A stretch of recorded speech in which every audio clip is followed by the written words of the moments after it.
নমস্কার বন্ধুরা, আজ আবার এলাম আপনাদের সঙ্গে দেখা করতে। আমি আপনাদের tarot card reader Anirban Ghosh. আজ আমি একটা কিন্তু সিরিয়াস সমস্যা নিয়ে কথা বলবো আপনাদের সঙ্গে। সমস্যাটা মানসিক। মানসিক মানে মনের মধ্যেকার সমস্যা। সেই নিয়ে কথা বলতে এসেছি আজকে। স- এবং 2026 পড়ার সঙ্গে সঙ্গে কিন্তু একটা ভাইব্রেশন কাজ করছে, একটা এনার্জি কাজ করছে, যার ভাইব্রেশন আসছে। আমরা যারা ট্যারোট কার্ড রিডিং করি প্রত্যেকেই হয়তো এটা বুঝতে পারছি যে একটা এই আমি যে আজকে যেটা নিয়ে কথা বলবো সেই সমস্যাটা যারা ফেস করার তারা কিন্তু করছে। তবে সমস্যায় যাবার আগে উম, একটা এই আলোচনা আপনাদের সঙ্গে করে নিই। মানে আমার যদি কারোর যদি মনে হয় যে আমার থেকে পার্সোনাল রিডিং করাবেন, তো কারোর গাইডেন্সের প্রয়োজন আছে, কারোর হয়তো সিরিয়াস রেমেডির প্রয়োজন আছে, এবং আজকে যে সমস্যাটা নিয়ে বলবো সেটা নিয়ে তো কথা হবেই। কারণ এই সমস্যাটা খুবই সিরিয়াস, ভেতরে ভেতরে কুড়ে খায়, যাকে বলে কুড়ে খাওয়া, সেই ধরনের সমস্যা। তো কেউ যদি আমার থেকে পার্সোনাল রিডিং করাতে চান, পার্সোনাল গাইডেন্স চান আমার, তাহলে 9875354485 এই নাম্বারে আমাকে কলও করতে পারেন, বা হোয়াটসঅ্যাপের মাধ্যমে যোগাযোগ করেও স্লট বুকিং করিয়ে নিতে পারেন আমার থেকে। আমি আপনাদের যত রকমভাবে সুবিধা হয়, আপনাদের যতটা আপনাদের রিল্যাক্সেশনের দিকে নিয়ে যাওয়া যায় আমি চেষ্টা করব। তো আজ যেটা বলছিলাম, 2026 পড়ার সঙ্গে সঙ্গে আমি শুধু আমি নই, আমি আবার বললাম যে যারা ট্যারোট কার্ড রিডিং করছেন তারা প্রত্যেকেই একটা জিনিস বুঝছেন যে রিলেশনশিপ সংক্রান্ত একটা সমস্যা শুরু হয়েছে। যেমন ধরুন কারোর 2025-এ দেখবেন বিনা কারণেই হয়তো রিলেশনটা ব্রেক হয়ে গেছে। এখন সেই জিনিসটা মনের মধ্যে একটা কুড়ে কুড়ে খাচ্ছে যে সেই রিলেশনটা যদি আবার ফিরে আসে ভালো হয়। আবার অনেকের খুব ভালো রিলেশন চলছিল, হঠাৎ করে সামান্য কিছু জিনিস নিয়ে অশান্তি শুরু হয়েছে ঘরের মধ্যে।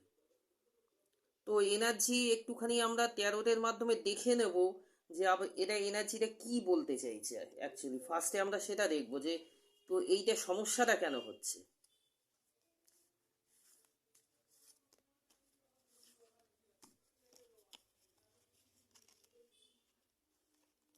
ঠিক আছে, কার্ড এসছে দেখুন, চ্যারিয়েট।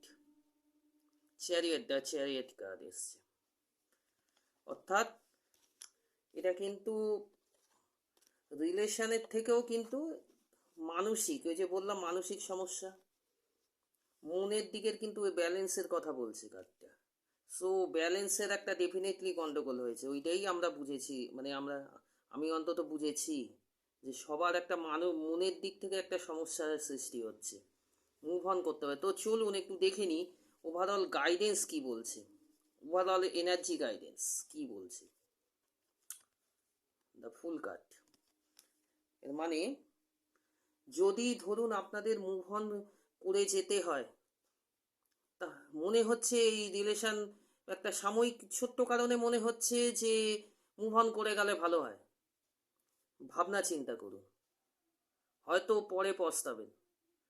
অথবা একটা রিলেশন টক্সিক হয়ে গেছে, সেখানেও ভাবনা চিন্তা করুন, হয়তো মুভ অন করে গেলে দুজনেই ভালো থাকবেন। এটা করবেন না খুব, মানে এটা একদম লাস্ট স্টেজ, লাস্ট স্টেপ, একদম লাস্ট স্টেজের লাস্ট স্টেপ। আবার ধরুন মনে হচ্ছে এক্স ফিরে আসতে চায়, কিন্তু সেটা আপনার দিক দিয়ে মনে হচ্ছে, তার দিক দিয়ে মনে হচ্ছে নাকি কনফার্ম হয়ে নেবেন আগে, কনফার্ম হয়ে তারপর মনোকষ্টে ভুগুন, নাহলে আপনার লাইফ আপনার জন্য কিন্তু খুবই মূল্যবান। সেই দিক থেকে সরবেন না। আর যদি কোনো সমস্যা হয় আমি তো আছি, আপনাদের জন্য আমি আছি, আপনাদের আরও পার্সোনালি আরও ভালো করে গাইডেন্স দেওয়ার জন্য আমি আছি, কোনো চিন্তা নেই। আপাতত এটা বললাম যে মনোকষ্টের জায়গাটাকে ব্যালেন্স করুন এবং প্রপার ঘটনাটাকে বিশ্লেষণ করে বুঝুন যে আপনি যে মানে যে চিন্তাটা মনে মনে করছেন যে এই রিলেশনের সমস্যাটাকে নিয়ে, সেটা কি বাস্তব না বাস্তব না, তার সঙ্গে কি কোনো সম্পর্ক মানে বাস্তবের কোনো সম্পর্ক আছে, না শুধু আপনি একা একা কষ্ট পাচ্ছেন, সেটা আগে মনের মধ্যে বিশ্লেষণ করুন। ওকে, তো তো আজকের জন্য এইটুকু। নমস্কার।